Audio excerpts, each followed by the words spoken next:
Today we are going to explore yet another interesting, very useful for all quality professional. The book name is ISO 9001 2015. Wonderful book it is.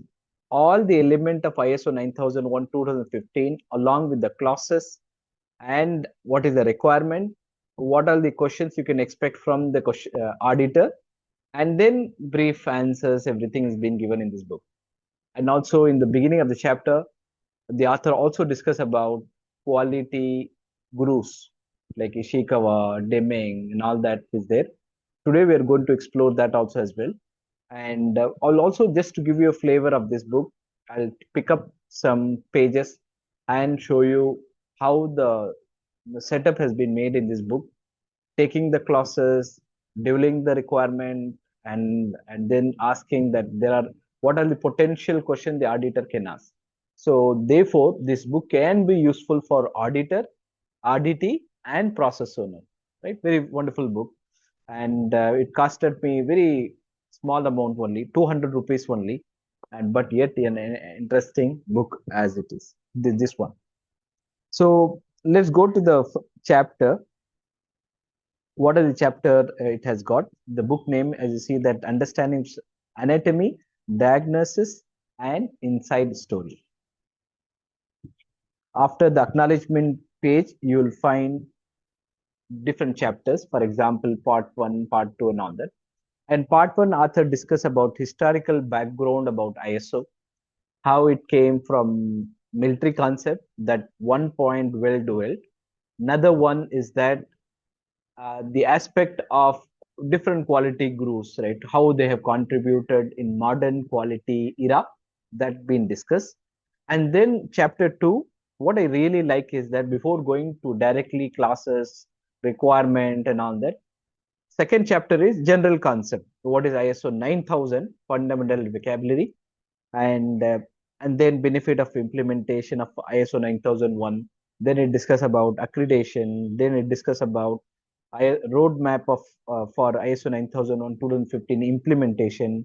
What is the comparison between ISO 9001 2015 versus ISO 9001 2008? Although almost 2026 version has come up, at least you will get an idea that what were the differences between ISO 9000 2015 versus ISO 9000 2008. And then how to make the turtle diagram and auditor, audit management, and then corrective action, root cause analysis, and all that has been given. And furthermore, chapter 3 is that foundation for ISO 9001 2015. We know the foundation, there are two. One is risk-based thinking, another one is process approach. Very beautifully, it has given an example. In the previously, it has talked about turtle diagram and all that. Now here it talks about SIPOC, turtle diagram, and then there is also applicability and exclusions and applicability and all that, how to write, and this is being given. And then chapter number 4, this is what the main chapter of the standard ISO 9001 2015 and its requirement. Instead of buying the PDF and the standard and all that, I think you can also buy like this book, where you will get not only the standard requirement but also you get that how to do that implementation also as well, right? And then class number 1 all the way to class number 10. Like you know that class number 1 is scope, class number 2 is normative reference, class number 3 is terms and definition, class number 4 is you have a context of the organization, class number 5 is leadership, class number 6 you have a support, sorry, class number 6 is planning, class number 7 is support, class number 8 is operation, class number 9 is performance evaluation, and class number 10 is you have improvement. All of that is been well dwell here. And then the part 5, it also talks about the quality manual writing. What although quality manual in ISO 9001 2015 and it is optional, but it has given how to write, what are the things. In the beginning itself, you have that as per ISO 9001 2015, quality manual is no longer is a requirement, right? But still, it has given a technique that how we can keep up the writing and how to write the requirement and so on and so forth. And then how to write the quality manual of, again, So style and how to do it, it has been briefly been discussed.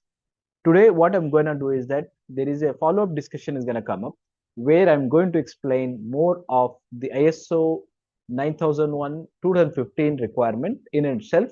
But now I'm going to explain there are gurus we have in quality, right? So this is what I was talking about before I go to that chapter. So ISO 9001 2015 comparison with ISO 9001 2008. The difference being well covered. So now what I'm going to do is that I'm going to go to the initial page, that historical background of quality concept and quality management system. And here there is a discussion about the industrial revolution, before the industrial revolution, how it was, and then during the industrial revolution, and then beginning of 20th century, after the World War and modern era. So it has been classified into 5 things. Before the industrial revolution, craftsmanship was a center stage, right? So where anything you wanted to produce, work was done, experience, only craftsmen at this one own decision, right? Own, for example, if let's say I'm a worker, I can just I can accept whether this product is okay or not okay, right? So there is no sampling, there is no concept of evaluations and all. During the Industrial Revolution, the period witnessed a shift from craftsmen and craftsmanship to supervision. There will be supervisor who can guide and supervise production and all that, right?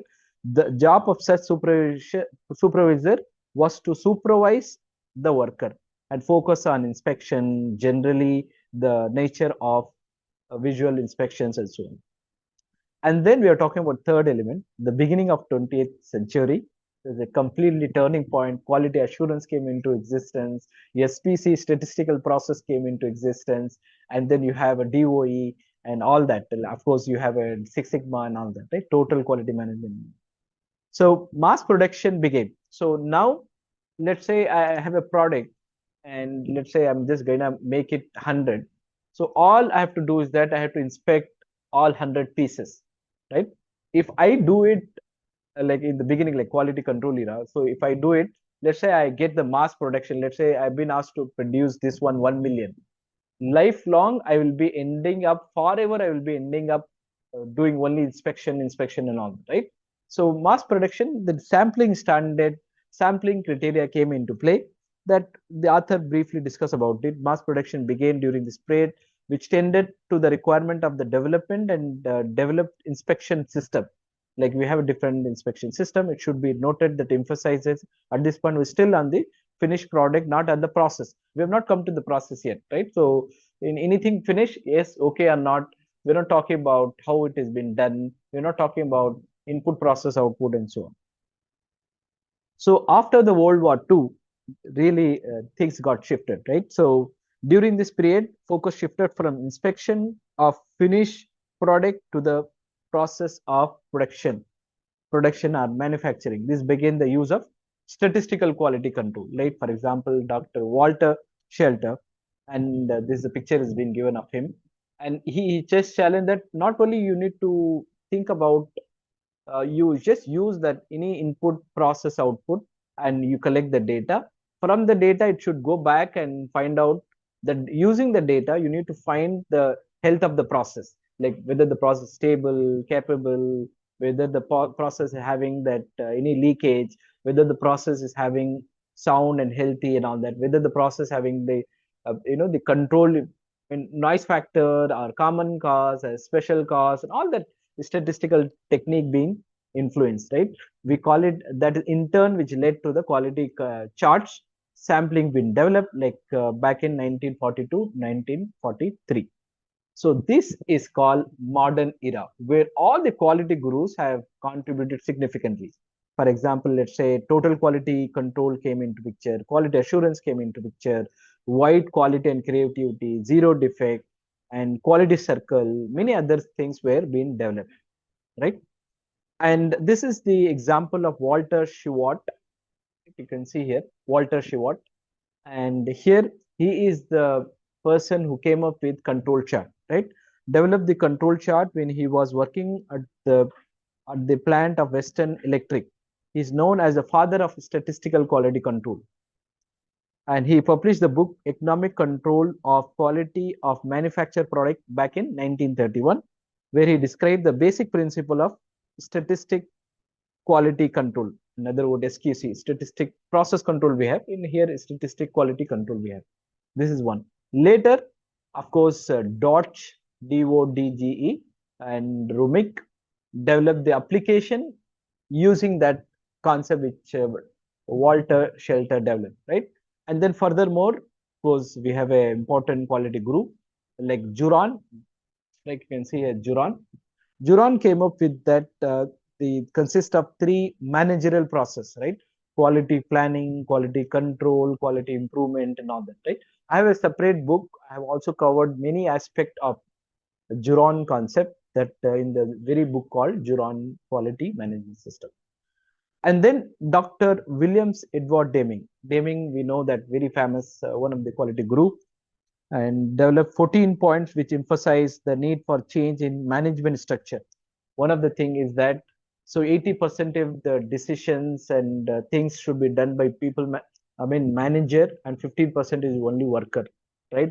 And many other things also like land do check act is coming from Deming and all that, right? So Phillips Crosby introduced the concept of zero defect. And then, of course, we have a very famous group called Ishikawa. Ishikawa, you know that very famously known as the fishbone diagram, man, machine, method, material, measurement, mother nature, and all that. Right? It is now cultivating the habit of problem-solving techniques and all that. Right? And then further, other people also born. For example, India, Professor Prasanta was born in 29th June 1893. Is known as father of statistics in India, right? He founded that Indian Statistical Institute we have now, ISI, Indian Statistical Institute, is known for all the various comparisons and data set, how to interpret and all that, and then statistical quality control well developed in India. And then historical other one that the other sampling standard also came into play and all that, right? So this is what the briefing about the quality gurus and all that. Now what we are going to do is that we are going to pick up this particular one, and then we'll talk more about how to understand the requirement, how to interpret the standard, and so on. For example, in the next video will talk about turtle diagram. After turtle diagram, we'll also will talk about how to understand the requirement, everything, right? One thing I wish to let you all know that in the beginning I said that why I like this book. This is one of the reasons, right? For example, if you take the question number, class number 5.2. 5.2 is policy, right? In the policy, you have 5.2.1, of course, establishing the quality policy, and then requirement have been given everything. And then like what is meant by purpose, what is meant by context of the organization, what is meant by strategic direction, objective, commitment, all very simple, plain English been explained. And then while drafting the quality policy, you need to keep in few factors in mind, right? Intention and direction of the company. And then what are the things you need to keep in mind, and how the final quality should be there, and how we should write, and what are the expectation from this class, what is the expectation from this class, and then question during the audit, is quality policy being reviewed, when was the quality policy last reviewed, like evidence which you can present, example of evidence required, written statement of quality policy, internal audit report, management review on quality policy, quality objectives, and all that. In every class, you have the same way, right? Communicating the quality policy, what are the things being expected, everything. So this has been beautifully been done, and I'm going to unfold each and every clauses and the requirement. Please stay tuned and have a great day ahead. And we are going to go and pick up the additional references also as well. Thank you so much.